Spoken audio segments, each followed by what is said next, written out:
What was it like when you got your first VA that freed up your time? Like, was this weird like training process they had to go through? Was it a normal conversation? Did you just do your work and click record on Zoom? Like, what was that VA training process so they would do your prospecting for you?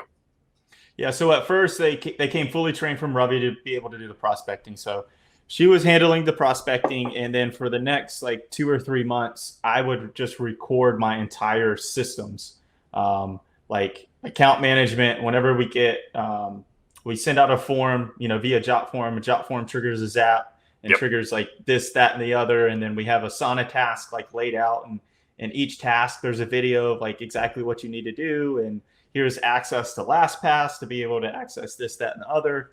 Yep. So yeah, just literally recording and documenting everything that you do so that you can document it and record it and then give it to your VA so that she can handle all that, or he or she.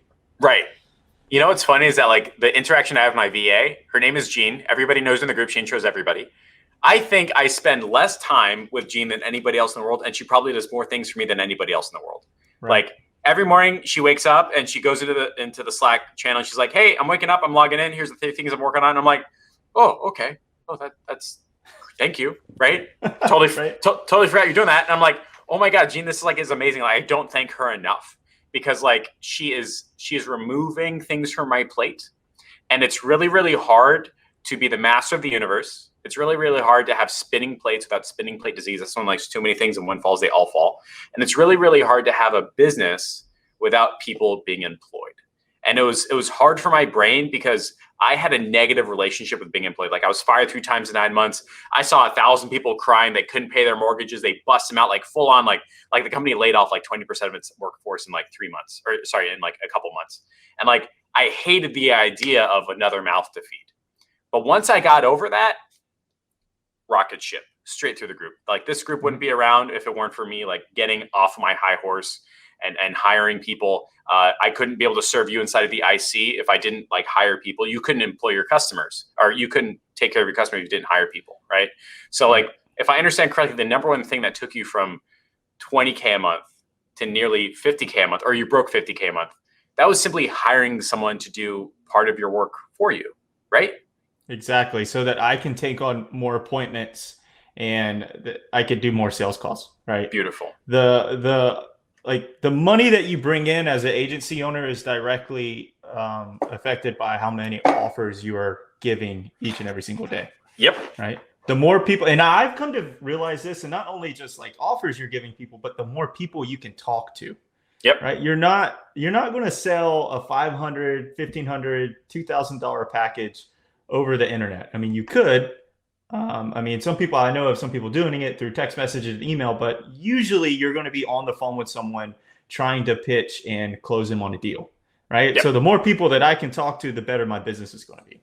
Yep. Right? So I used that VA, leveraging her time to be able to do the stuff that I could delegate to her so that I can be in front of more people.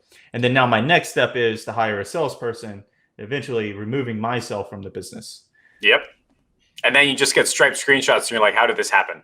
I don't understand. Yeah. Okay, great. I'll take money. Thank you very much. So you look at like Elon Musk, like he sold like $1 billion worth of trucks in 24 hours or something like that. That was because he had enough attention on him. He prospects all the time. Like you see him on the Joe Rogan show smoking pot. That's his version of prospecting and getting attention. When he like starts fights on Twitter, that's his version of getting attention and prospecting.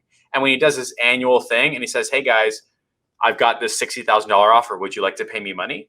And $1 billion worth came in 24 hours for a truck that isn't being delivered in 2 years. I'm looking at this and going like, what great marketing, but oh my God, I can't believe people are buying this truck. And then my friends are putting down deposits. I'm like, oh my God, stop that. Like, do not buy that truck. In 2 years, it'll be, and then another person buys it.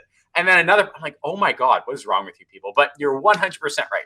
Like the amount of money that you make as an agent center is directly related to, and I originally learned this from John Logar, the amount of offers you make to solve problems in exchange for money. And the biggest challenge I'm seeing in this group and inside of the IC is if you're not making 2-3 offers a day, then you won't make the money that you expect from your agency. Hard answer, easiest answer, the most disappointing answer is you simply didn't offer enough people to solve the problems in exchange for money. So I'm super happy that you brought that up.